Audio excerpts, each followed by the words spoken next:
According to the Washington Post, there have been 8,381 people that have been killed by police since 2015, 1,053 of which happened in the last 12 months.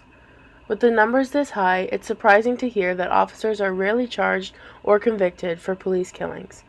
Even when officers are found guilty of misconduct, they are not fired. More often than not, these officers are put on desk duty or even as little as being fined.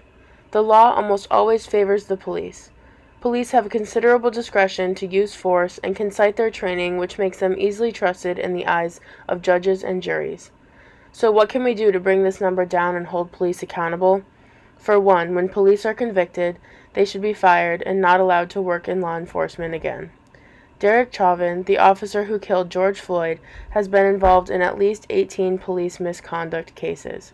If this was a policy, 17 of those cases could have been prevented.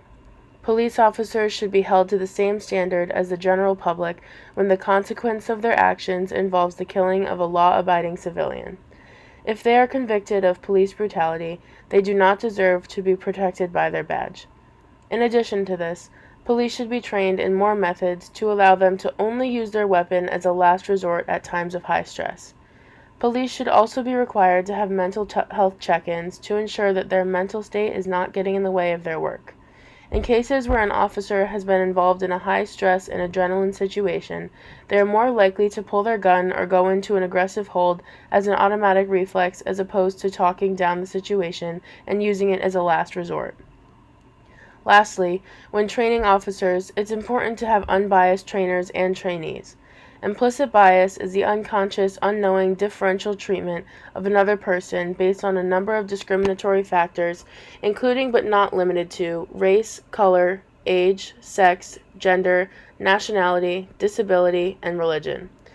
The IAT should be required for all future officers. The IAT, or Implicit Association Test, developed by researchers at Harvard, is a psychological test whose objective is to reveal unconscious attitudes, automatic preferences, and hidden bias by measuring the time that it takes an individual to classify concepts into two categories. This tool should be implemented to learn about personal biases and evaluate personal cognitive processes. This is essential because the trainers need to make sure that they are passing on acceptable ethics while in the field. Sticking to the ethics code can foster an environment of trust, ethical behavior, and integrity. When in a controlled environment, such as training, ethical dilemmas may be simple to process, but in reality, within a split second, officers must make incredibly challenging decisions. Working on implicit bias can majorly reduce the discrimination involved in police brutality.